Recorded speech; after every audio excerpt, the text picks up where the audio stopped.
बिटिआरनि गाहाय खुंगिरि प्रमद बर'नि बिथोन बादियै हरखाब रायजो राजाफोरनि सुबिदानि थाखाय लामाखौनो बेखेवना होदों चिरां जिल्ला TCLCCनि मासिगिरि अमरस ब्रह्मआ।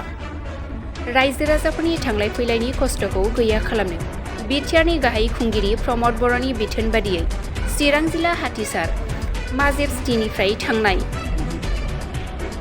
1 नं खाग्राबारि 2 नं मैनागुरि 3 नं सनापुर 4 नं बनगाव आरो खोला बनगावसिम रायजो राजाफोरनि सुबिदानि थाखाय सेन्ट ग्रेभेलनि लामाखौनो बेखेवना होदों चिरां जिल्ला TCLCCनि मासिगिरि अमरस ब्रह्म, PM रन्जित बसुमतारिनि PA प्रणय बसुमतारि, 14 नं चिरांदुवार ब्लक UPPLनि गाहाय नेहाथारि निखिल बरगयारिजों लोगोसे ओनसोलनि मेलेमजिबि दैदेनगिरिफ्रा।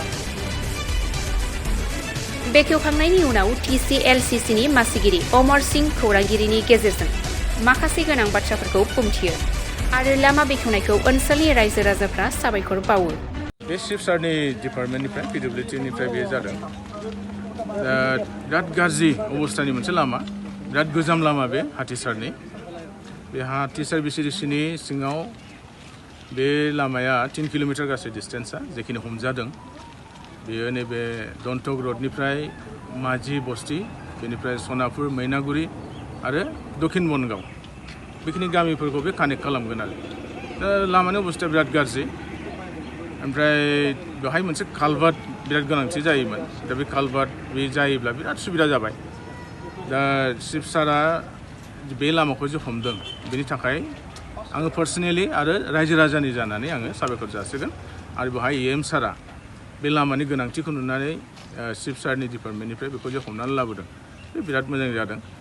आरो बेजों बे ओनसोलनि जेनाखि रायजो राजाफोर बिथांमोना थांलाय फैलाय खालामनायाव बिराद सुबिदा जागोन। सिगांनि जेनाखि खस्थ' बे खस्थ'आ गैया जागोन आरो दा बयबो खुसि जादों खोनानानै। बेसेबां गोलावसो जागोन बे 3 किल'मिटार गासै।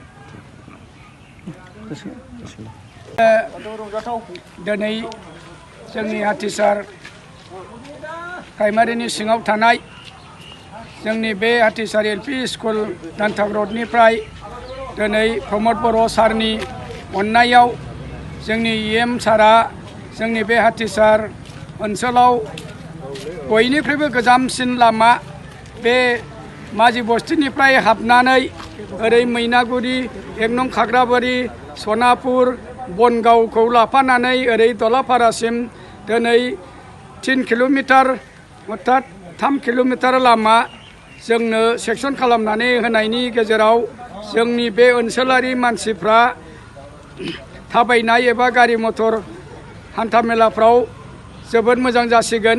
जों गोजोननाय मोन्दों सारमोननि बेबायदि एसे गिदिर जोंनि बे एरियायाव बेफोरबायदि खामानिखौ जाफुंसार होफैनायनि थाखाय जाहाथे जोंनि बे रायजो राजा ओनसोलारिफ्रा दुखु खस्थ'नि गेजेरनिफ्राय बारग'बाय होननानै सानदो। बे लामाजों हान्था मेलायाव अखा हाबानो दै थायो आरो एसे अखा हानायावनो बाना बायदि बोहैलाङो।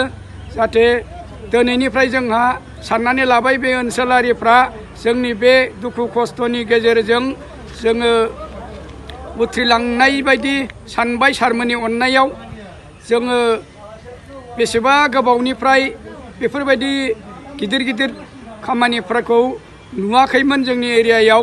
दा बुंनो थाङोबा जोंनि एरियायाव बयनिख्रुइबो बांसिन खामानियानो जाफुंसारनाय बायदिखौ जों नुदों। दा सारमोनहा बेबायदिनो बे BTR ओनसोलारियाव बेफोरबायदि गिदिर गिदिर फिसा फिसौबो खामानिफोरखौ जाफुंसार होनायनि थाखाय जोङो जोबोद गोजोननाय थाबाय सारमोननिसिम। बेखिनिखौनो बुंनानै आं फोजोबनाय जाबाय।